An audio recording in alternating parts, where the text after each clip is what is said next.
What the f?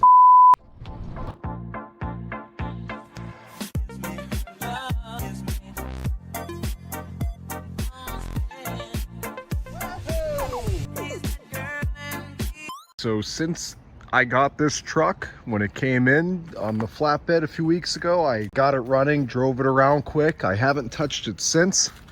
Been really busy, but I got some time here this weekend, so I want to just do a couple simple things, and hopefully one of those simple things will get this truck running right again, and George can come pick it up. But he did send me a ton of parts. I'll show them a little bit later in the video. Everything from taillights to tailgate handle trim, you name it, all the regular things that these trucks usually need. Plugs, wires, intake gaskets, knock sensors. Now, the reason I had him order knock sensors is after I filmed, when this truck came in, I drove it around. I drove it a little bit more that night, and I got a knock sensor code. Now, that code could have been tripped by the fact that this is running so badly. Maybe the engine's pinging a bit from the old gas that I presume is in it, and that could be throwing a knock sensor code. Also, the knock sensors are known to go bad on these trucks. So I had George order all these parts. Can always return whatever we don't use if I'm able to get this thing running better with just something as simple as fresh fuel. I have a lot of things to check. I'm going to start with the most simple things and work my way up to the more complicated things. But the first thing I want to do is get this truck washed. Take a look. I did one side of the hood here, and here is the other side. So a lot of sap, like I told George, on this truck. We look at the roof, same deal. I did one side. I also did this passenger side of the truck. You can see it looks a heck of a lot better.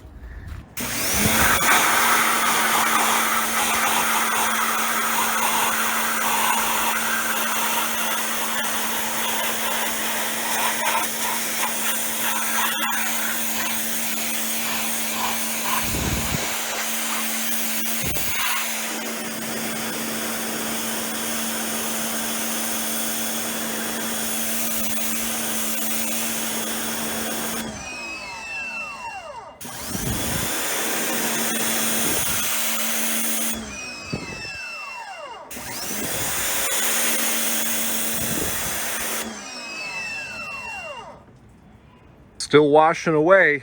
It's a big truck, so it's going to take some time, but I just opened the fuel door for the first time.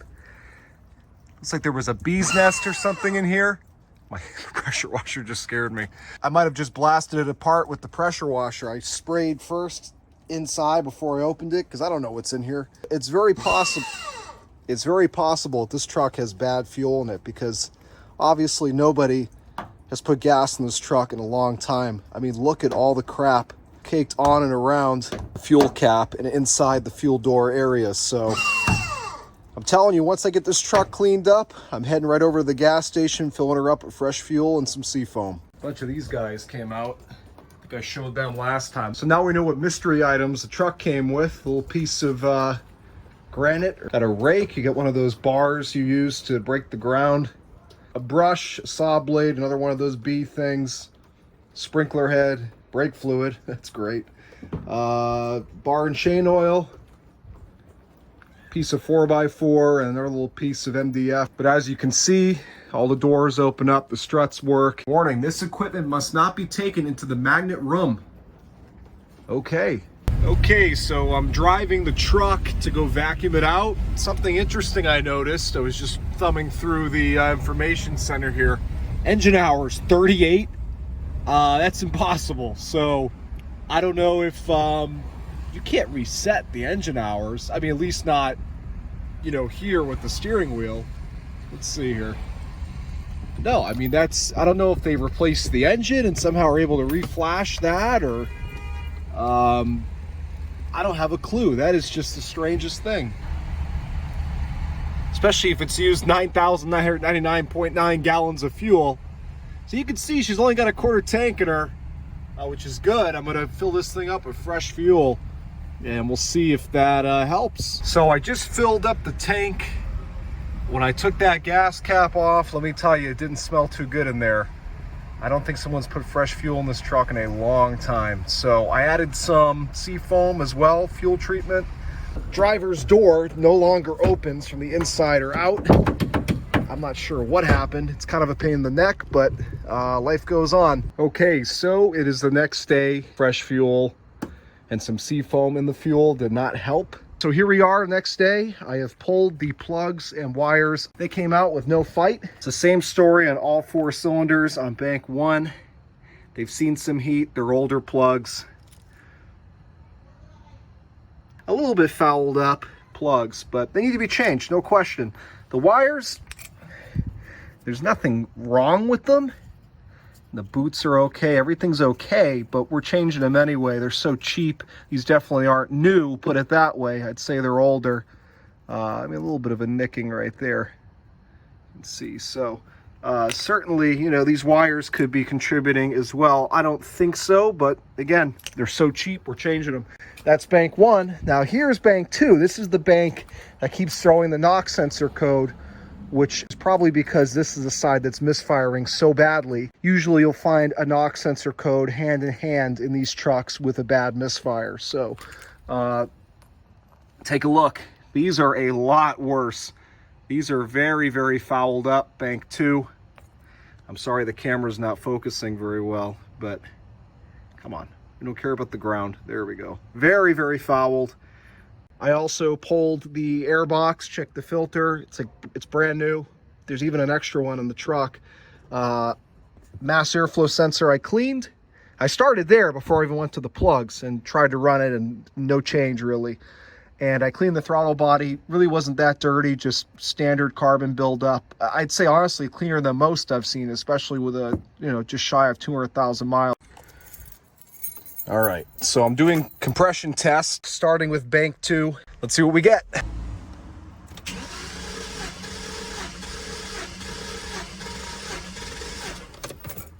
Beautiful, look at that.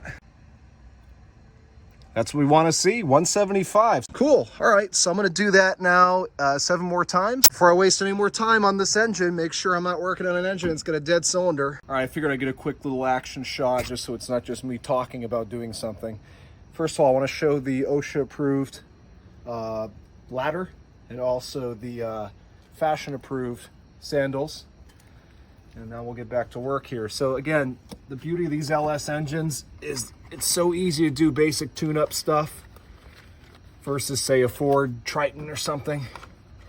Now the nice thing is these plugs are already pre-gapped. I checked them. So I'm gonna put a little dab of anti-seize. That's why my hands are all glittery.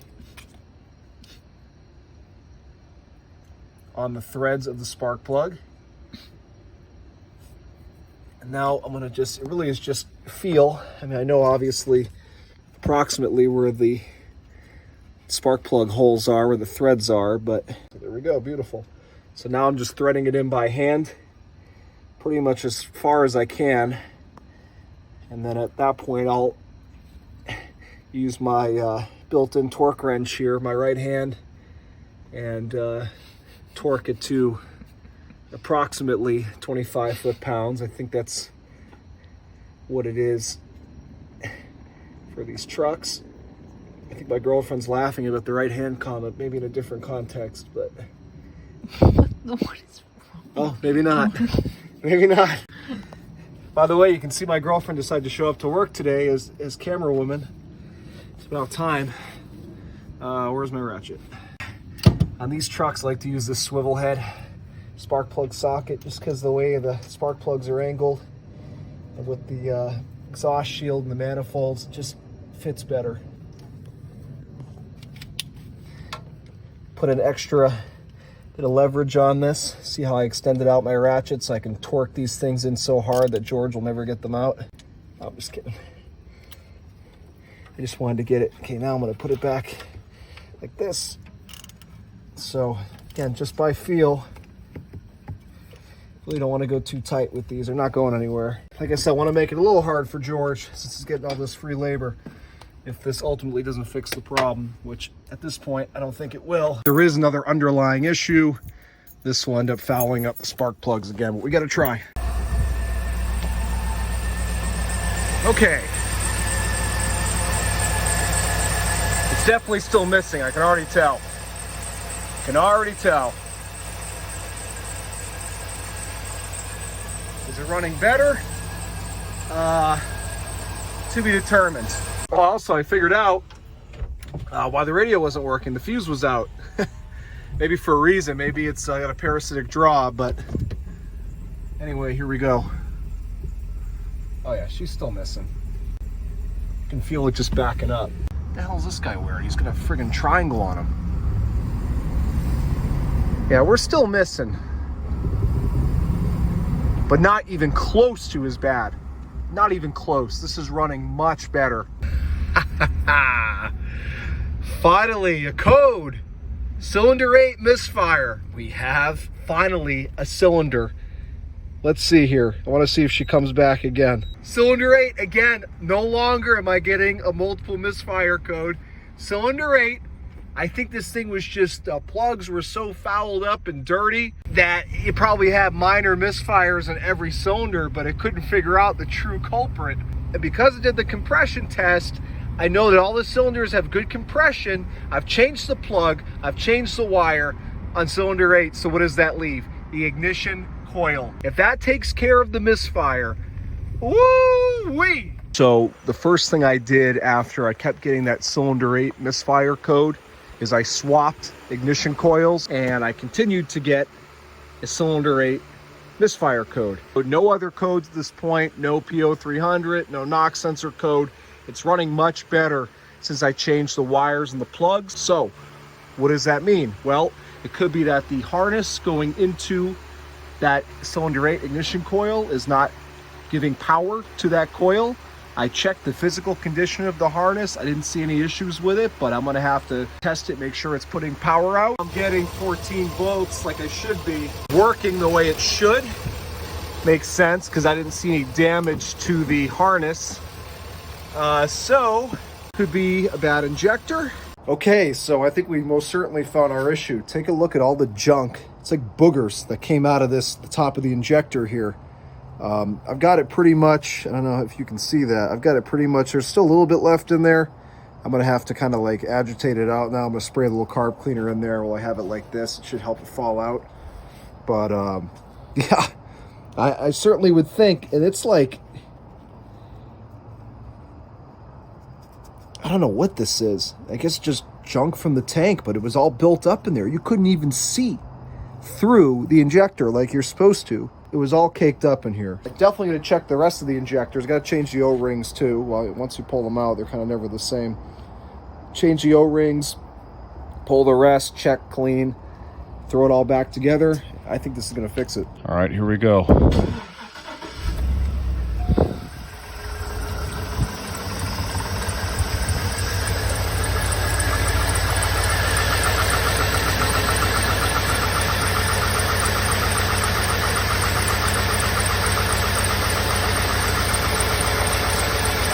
So it's gonna take it a minute to burn up all that cleaner that I put in the rail. So I'm expecting it to run rough for that time period. And then once it starts getting fuel from the tank, it should hopefully smooth out. Now I didn't pull bank 1, just in the interest of time. It's getting kind of late, but if the condition continues, I'll then pull bank 1. It's so easy to pull these rails. But it seems like our issue was on bank 2 this entire time, so that's why I started with bank 2. Still missing, but like I said, I'm gonna have to probably drive it, let that cleaner do its job, and we'll see if we got lucky.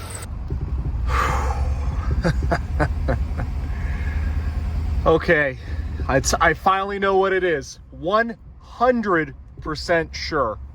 Take a look. So after I clean the injectors, swap the injector for cylinder 8 to cylinder 2, so the opposite side of the rail. And sure enough, here we go, cylinder 2 misfire. So we have a bad injector. I'm going to have George order a set of injectors, but because I'm so curious to see if it's just that one injector, I've got to know. I'm going to take an injector out of my Escalade, known good injector, swap it with this one, and see how she runs. I gotta see it, and really, I just want to conclude this video. Here we go. It already sounds a lot better. Oh my God. I don't think it's misfiring at all. It feels pretty darn smooth.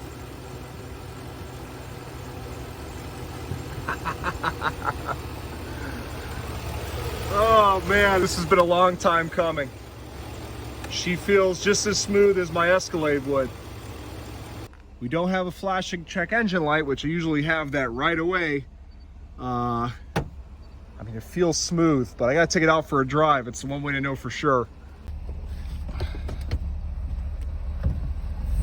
Oh, I already noticed a difference. Before, just tapping the gas like that, you'd feel a stumble. Nothing. Or if there is, it's so small, it's unnoticeable. Oh yeah. Oh yeah.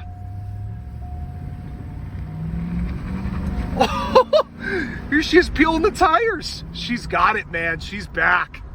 Oh yeah. Don't worry about the oil pressure gauge, by the way. That's out of whack. It's either a stepper motor or it's the set or it's the switch itself. Oh yeah. It's good. It's good. It's fixed. It's definitely fixed. Wow, man, the torque of that LQ4. She wouldn't do that before. Oh, she is 100% fixed. It was that one stubborn injector. No check engine light, nada. Holy cow. This thing runs fantastic.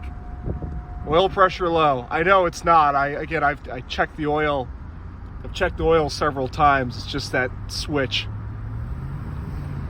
Oh, she's fixed. She is fixed.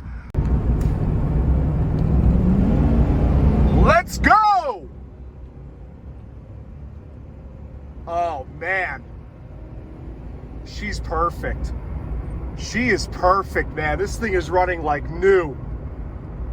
Finally. Finally, finally, finally.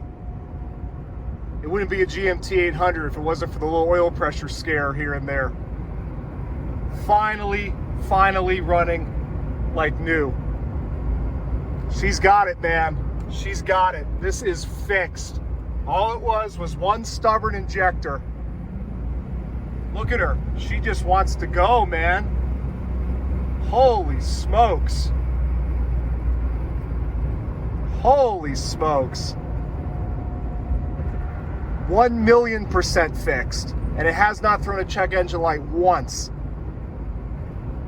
Even with me hammering on it.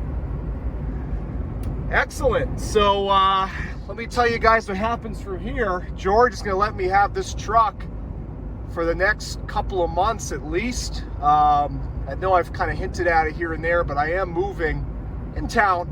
I bought another house in Miami. While I do have two other trucks, this one being a heavy-duty 3/4 ton and having a long bed is going to be the best truck for me to use for my move because I have to tow a lot of cars and my poor Escalade needs a break and I've got that long bed for cargo. So I really do appreciate that of George. Certainly I think it was a fair trade for my labor, but I was happy to do it. I love solving mystery vehicle problems like this one. Absolutely love it, where the car just throws you a curveball. It wouldn't throw me a cylinder misfire code for the longest time.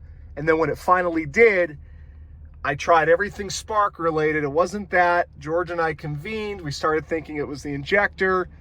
And here we are. It was indeed the injector. You never want to think it's the injector. You know, it just doesn't seem probable. But it was, yet again, as has been the case with so many vehicles I've done in the past few years. That Honda Pilot, they had the sugar in the tank.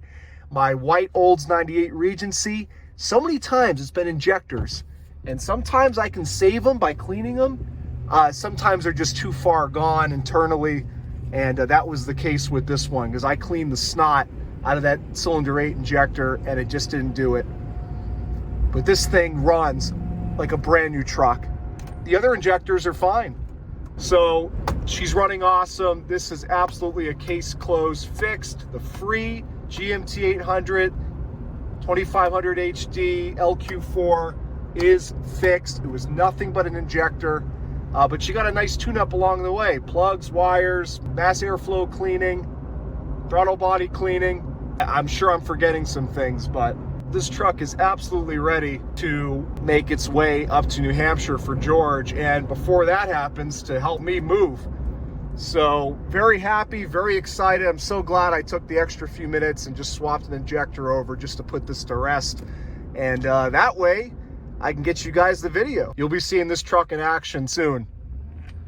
Thanks for watching. Keep an eye out for the next one.